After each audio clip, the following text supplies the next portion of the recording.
अगर आपने चैनल को सब्सक्राइब नहीं किया तो प्लीज़ सब्सक्राइब कीजिए, वीडियो को लाइक और शेयर कीजिए और अपनी कीमती राय से हमें कमेंट सेक्शन में ज़रूर आगाह कीजिए।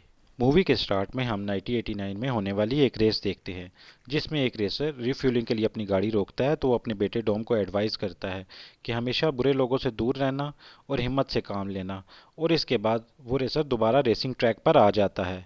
तभी हम देखते हैं कि पीछे से आने वाला एक रेसर उस रेसर की गाड़ी को बार बार हिट करता है, जिसकी वजह से वो रेसर अपनी गाड़ी पर काबू नहीं पा सकता और उसकी गाड़ी का एक्सीडेंट हो जाता है। डॉम के फादर मर जाते हैं। डॉम ये सब कुछ देख रहा था। वो चीखता है, चिल्लाता है, अपने फादर के पास आने के लिए कोशिश करता है, लेकिन लोग उसे पकड़ लेते हैं। इसके बाद स्टोरी प्रेजेंट में आती है, जहाँ पे हम डॉम को उसके 4 साल बेटे के साथ देखते हैं। वो अपनी बीवी और बेटे के साथ शहर से दूर रह रहा था। यहाँ पे डॉम एक ट्रैक्टर रिपेयर कर रहा होता है, तो तभी वहाँ पर एक गाड़ी आती है। डॉम और उसकी बीवी अलर्ट हो जाते हैं और वो अपनी गन्स उठा लेते हैं। तभी गाड़ी में से एक आदमी हाथ उठाकर बाहर आता है और कहता है कि डॉम, मैं यहाँ पर तुमसे मिलने के लिए आया हूँ। तभी डॉम अपनी बीवी को देखकर मुस्कुराता है। इस गाड़ी में 3 लोग थे, एक रोमन, एक तेज और एक लड़की जिसका नाम रैमसी था। रैमसी डॉम को अपने टैबलेट का एक वीडियो क्लिप दिखाती है जिसमें मिस्टर नोबडी थे और वो बता रहे होते हैं कि हम लोग एक प्रोजेक्ट पे काम कर रहे थे और तभी हमारे प्लेन के ऊपर साइफर के लोगों ने हमला कर दिया और अगर ये टेक्नोलॉजी उनके हाथ लग गई तो पूरी दुनिया तबाह हो जाएगी, इसलिए मुझे आप लोगों की ज़रूरत है। फिर रैमसी डॉम से कहती है कि हमें आपकी मदद की ज़रूरत है ताकि हम लोग उस जगह पर जाएं जहाँ पे प्लेन क्रैश हुआ था और सारे सबूत इकट्ठे करें। तो डॉम इनकार कर देता है और कहता है कि मैंने तो रिटायरमेंट ले ली है और मैं अपनी फैमिली के साथ बहुत खुश हूँ। इसके बाद वो वहाँ से चला जाता है। अब रात को लैटी यानी कि डॉम की बीवी उसके पास आती है और कहती है कि हमारी टीम ने हर मुश्किल में हमारा साथ दिया है और मैं भी उनका साथ देना चाहती हूँ। इसके बाद वो अपने बेटे को एक लॉकेट पहनाती है और प्यार देती है और फिर बाहर चली जाती है और अपना बाइक स्टार्ट करती है। इसके बाद सीन शिफ्ट होता है और हम उन चारों को यानी कि लैटी, रोमन, तेज और रैमसी को जहाज़ पर चढ़ते हुए देखते हैं और यहाँ पर डॉम की एंट्री होती है और वो अपनी गाड़ी में यहाँ पर आता है। फिर ये लोग एक जंगल में देखे जाते हैं। ये सब लोग अपनी अपनी गाड़ियों पे थे और ये बहुत ही मुश्किल रास्तों से होते हुए आखिरकार उस जगह पर पहुंच जाते हैं जिस जगह पर प्लेन क्रैश हुआ था। ये लोग बहुत ही मोहतात अंदाज में आगे बढ़ रहे थे। तभी रैमसी को सिग्नल मिलता है, तो वो बताती है कि सिग्नल जहाज़ के मलबे से आ रहा है और फिर वो जहाज़ के अंदर जाते हैं। तो जैसा कि हम जानते हैं कि रैमसी एक हैकर थी, तो जैसे ही वो इस डिवाइस को निकालती है तो बताती है कि ये डिवाइस का आधा हिस्सा है, इसका आधा हिस्सा यूके में पड़ा हुआ है। अभी ये लोग बातें कर ही रहे थे, तभी वहाँ पर मिलिट्री आ जाती है और इन लोगों पर फायरिंग करने लगती है। ये सब लोग यहाँ से फायरिंग करते हुए भागते हैं और भागते भागते ऐसी जगह पर पहुँच जाते हैं जहाँ पे माइंस बिछी थी। ये लोग जैसे जैसे आगे बढ़ते हैं माइंस ब्लास्ट होती हैं और इससे बहुत सारी मिलिट्री की गाड़ियाँ भी तबाह होती हैं। फिर रोमन की गाड़ी भी एक माइन के ब्लास्ट होने से हवा में उड़ती है और पत्थरों में जाकर फंस जाती है, जिसके नीचे भी एक माइन थी। रोमन के लिए उतरना बहुत ही मुश्किल था, लेकिन जैसे तैसे वो नीचे उतर ही जाता है। लेकिन वो देखता है कि उसकी गाड़ी नीचे से रख रही है, तो वो आगे भागता है और फिर माइन के ब्लास्ट होने से उसकी गाड़ी हवा में उड़ती है और उसके ऊपर आकर गिरती है। सब लोग ये देखकर बहुत ज़्यादा उदास हो जाते हैं। लेकिन तभी रोमन लंगड़ाता हुआ सामने आता है और तेज से कहता है कि तेज, देखा, मैंने तुम्हें कहा था ना कि हम में कुछ तो खास है जिसकी वजह से हम हमेशा बच जाते हैं। रोमन को देख के तेज और रैमसी काफ़ी ज़्यादा खुश हो जाते हैं। दूसरी तरफ हम लैटी को देखते हैं जिसके पास वो डिवाइस है और वो अपने बाइक पे थी। मिलिट्री उसका पीछा कर रही होती है।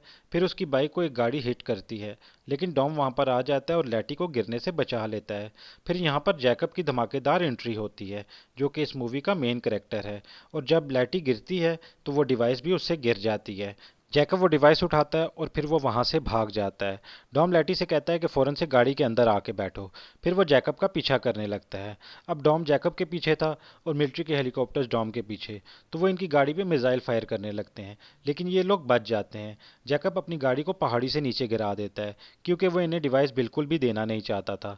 फिर अचानक से एक प्लेन आता है और अपनी मैग्नेटिक पावर से जैकब की गाड़ी को अपने साथ चिपका लेता है और अब मिलिट्री डॉम की गाड़ी के ऊपर मिसाइल फायर करने लगती है। डॉम अपनी गाड़ी को पीछे लेकर जाता है और दोबारा पहाड़ी की तरफ आता है, तो लैटी कहती है कि आगे ब्रिज नहीं है, तो डॉम कहता है कि ट्रस्ट करो। इसके बाद वो अपनी गाड़ी को आगे लेकर जाता है और ब्रिज के साथ एक पिलर था जिसके साथ रस्सी थी, तो डॉम उस पिलर से अपनी गाड़ी को मारता है, तो उसकी गाड़ी रस्सी से अटैच हो जाती है और फिर वो फ्लिप करती हुई दूसरी साइड पर चली जाती है।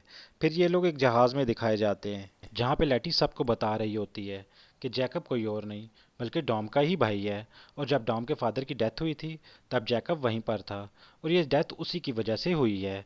फिर पास्ट के एक सीन में हम डॉम को एक आदमी को मारते मरते हुए देखते हैं जिसकी गाड़ी से डॉम के फादर की डेथ हुई थी।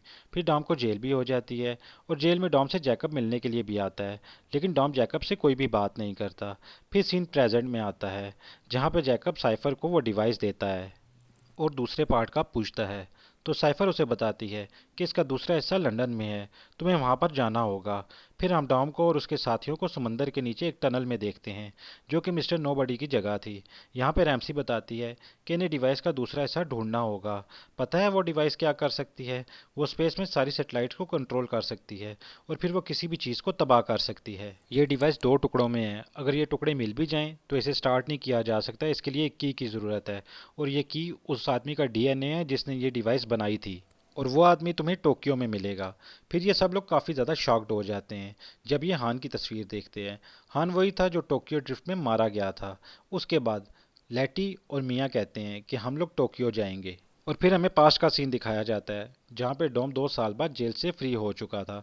वो सीधा स्ट्रीट रेस में जाता है और जैकब से कहता है कि मैं तुम्हें चैलेंज करता हूँ कि अगर मैं जीत गया तो तुम कभी भी घर वापस नहीं आओगे और अपनी गाड़ी को नहीं रोकोगे। फिर उन दोनों के दरमियान में रेस होती है और फिर ऐसा ही होता है कि जैकब हार जाता है लेकिन वो अपनी गाड़ी को नहीं रोकता और निकल जाता है। फिर सीन प्रेजेंट में आता है जहाँ पे डॉम अपने फादर के दोस्त से जैकब के बारे में पूछता है। फिर लैटी और मियाँ टोक्यो जाते हैं और ये उस आदमी के घर जाते हैं जिसका डीएनए था। वहाँ पे इन्हें एक लड़की मिलती है, तभी इनके ऊपर कुछ लोग हमला कर देते हैं और फिर काफ़ी ज़्यादा लड़ाई होती है और उस दौरान लैटी एक आदमी को किक लगा के खिड़की से बाहर कूदती है और तभी ये देखते हैं कि जिन लोगों ने इन पे हमला किया था उन्हें कोई स्नाइपर से शूट कर रहा है और यहाँ पर एंट्री होती है हान की।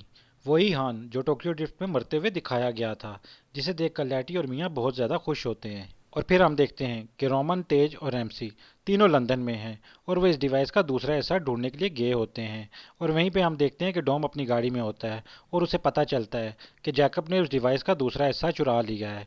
और फिर हम देखते हैं कि जैकब बिल्डिंग्स के ऊपर से वायर्स के साथ लटक कर भाग रहा होता है और डॉम उसका पीछा करता है और फिर डॉम जंप करके जैकब को पकड़ लेता है और वो दोनों खिड़की तोड़ते हुए बिल्डिंग के अंदर जाकर गिरते हैं, जहाँ पे डॉम जैकब को मारने लगता है और वो दोनों आपस में लड़ने लगते हैं। लेकिन जैकब खुद को बचाते हुए खिड़की से बाहर जंप कर देता है और फिर वो अपनी गाड़ी में बैठकर वहां से भाग जाता है, लेकिन डॉम उसके पीछे होता है।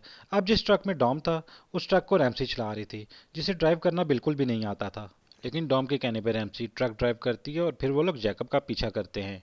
फिर जैकब अपनी गाड़ी को बिल्डिंग्स की दूसरी तरफ ले जाता है, लेकिन तभी रैमसी अपने ट्रक का मैग्नेटिक स्विच ऑन करती है जिससे ट्रक जैकब की गाड़ी को अपनी तरफ खींच लेता है और ये लोग जैकब को किडनैप कर लेते हैं। अब जैकब का पार्टनर दिखाया जाता है जो कि बहुत ही अमीर बाप का बेटा था। वो बहुत ज़्यादा गुस्से में होता है तो वो अपने लोगों से कहता है कि जाओ और जाकर मुझे वो डिवाइस ला कर दो, चाहे इसके लिए तुम्हें सबको मारना ही क्यों ना पड़े, मुझे हर हाल में वो डिवाइस चाहिए। दूसरी तरफ हान को देखकर डॉम काफ़ी ज़्यादा खुश होता है और फिर वो एली नाम की लड़की वहाँ पर रोने लगती है और बताती है कि मेरे पेरेंट्स ने ये डिवाइस बनाई थी और इसको चलाने के लिए हमारा ही डीएनए यूज़ होगा। तभी जैकब ये सब कुछ सुन रहा होता है क्योंकि डॉम ने उसे वहीं पर कैद किया हुआ था। तब जैकब के पार्टनर के लोग वहाँ पर आ जाते हैं और वो जैकब को और उस एली नाम की लड़की को वहाँ से ले जाते हैं। तभी रैमसी मैग्नेट दोबारा से ऑन कर देती है जिससे सबके हथियार उसके साथ चिपक जाते हैं और फिर वहाँ पे बहुत ज़्यादा ब्लास्ट होने लगता है जिससे टनल की दीवारें गिरने लगती हैं। और फिर कुछ लोग डॉम को पकड़ने के लिए आगे आते हैं तो डॉम पिलर्स के साथ लगे हुए चेन्स को खींचता है जिससे पिलर्स गिर जाते हैं। उसके बाद डॉम को पानी में गिरते हुए दिखाया जाता है। ये देख के लैटी बहुत ज़्यादा रोती है और चिल्लाती है, लेकिन जब डॉम को होश आता है तो वो देखता है कि लैटी उसके पास है, यानी उसने उसे दोबारा से बचा लिया था। फिर रैमसी बताती है कि जैकब उस डिवाइस को चलाने के लिए सैटेलाइट भेजेगा, तो डॉम कहता है कि कोई बात नहीं, हम भी स्पेस में जाएंगे। फिर जैकब अपने पार्टनर के साथ मिलकर एक रॉकेट स्पेस में भेजता है। अब वो डिवाइस भी जोड़ ली गई थी और उसे एक्टिव भी कर लिया गया था। फिर वो लोग एक ट्रक में निकल जाते हैं। उस ट्रक में एली भी होती है। जैकब उस डिवाइस को सैटेलाइट से कनेक्ट करने की कोशिश कर रहा होता है। फिर रोमन और तेज को एक गाड़ी में जिसके साथ रॉकेट होता है स्पेस में जाते हुए दिखाया जाता है। रोमन कुछ घबराया हुआ होता है लेकिन तेज उसे जैसे तैसे करके मना ही लेता है और फिर ये लोग स्पेस की तरफ तेजी से जाने लगते हैं और आखिरकार वो स्पेस में पहुंच ही जाते हैं। दूसरी तरफ डॉम अपनी गाड़ी का मैग्नेट यूज करके जैकब लोगों की सिक्योरिटी कार्स को तबाह कर देता है। फिर जैकब का पार्टनर जैकब को ट्रक की छत पे जाने का बोलता है और कहता है कि एंटीना हिल गया है जिसकी वजह से मैं सेटेलाइट से कनेक्ट नहीं कर पा रहा। और जैकब उसे ठीक करने के लिए जब छत पे जाता है तभी वहाँ पे उसके पार्टनर का आदमी आ जाता है जो कि उसे मारने के लिए भेजा गया था। जैकब अपने पार्टनर को बोलता है कि इसे ऊपर क्यों भेजा, तो वो कहता है कि जैकब समझा करो यार, अब साइफर मेरे साथ है और जब वो मेरे साथ है तो मुझे तुम्हारी क्या ज़रूरत है। अब जैकब और उस आदमी के दरमियान में लड़ाई होने लगती है। वो एक दूसरे को मारने की कोशिश कर रहे होते हैं, एक दूसरे को ट्रक से नीचे गिराना चाहते हैं, लेकिन इससे पहले कि जैकब ट्रक से नीचे गिर के मरता, डॉम वहां पर आ जाता है और अपनी गाड़ी को ट्रक के साथ लगाकर जैकब को बचा लेता है।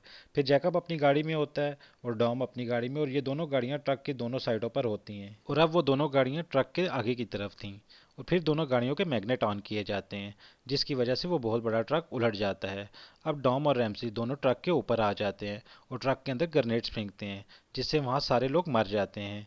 फिर वो एली नाम की लड़की डिवाइस लेकर ऊपर आती है। दूसरी तरफ हम रोमन और तेज को देखते हैं, जो कि स्पेस में होते हैं, और वो लोग काफ़ी ज़्यादा परेशान होते हैं क्योंकि उनकी स्पेसशिप में कोई ख़राबी आ गई थी। फिर वो सोचते हैं कि सेटेलाइट को तबाह करना तो बहुत ज़रूरी है। वो लोग फैसला करते हैं कि हम अपनी गाड़ी से ही सेटेलाइट को टक्कर मारेंगे ताकि ये तबाह हो जाए और हमारा मिशन पूरा हो जाए। फिर वो लोग ऐसा ही करते हैं और सेटेलाइट को टक्कर मारते हैं और उसके बीच में से होते हुए निकल जाते हैं। फिर सीन यहाँ से चेंज हो जाता है और हमें ये नहीं पता चलता कि वो दोनों बचे हैं या नहीं बचे। फिर हम देखते हैं कि वो ट्रक जो उलट गया था वो स्लाइड करता हुआ पहाड़ी से नीचे जा रहा होता है और डॉम भी ट्रक के ऊपर था। तभी हम देखते हैं कि साइफर वहाँ पर आती है अपने प्लेन में, और वो आखिर डॉम पर अपने मिसाइल का निशाना लगाती है क्योंकि उसे डॉम पर बहुत ज़्यादा गुस्सा था कि डॉम ने उसका सारा खेल ख़राब कर दिया है। लेकिन डॉम भी कहाँ रुकने वाला था। वो उस ट्रक से ऐसी जंप करवाता है कि ट्रक का आधा हिस्सा प्लेन से जाकर टकराता है और प्लेन क्रैश हो जाता है। लेकिन इससे पहले डॉम जंप कर लेता है। एंड में जैकब वहाँ पर आता है और फिर वो दोनों सुलह कर लेते हैं और फिर जैकब वहाँ से चला जाता है। इसके बाद तेज और रोमन दिखाए जाते हैं, जिन्हें स्पेस में स्पेस शटल मिल चुकी थी, जिसकी वजह से वो वहाँ से वापस आ जाते हैं। लेकिन आखिर में हम देखते हैं कि साइफर उस ब्लास्ट में मरती नहीं है, वो तो बस इसे कंट्रोल कर रही थी। ये तो उसका ड्रोन था जो प्लेन की शक्ल में था, जिसे वो दूर बैठकर कंट्रोल कर रही थी। अब साइफर के दिमाग में क्या चल रहा था, ये तो मूवी के नेक्स्ट पार्ट में ही पता चलेगा।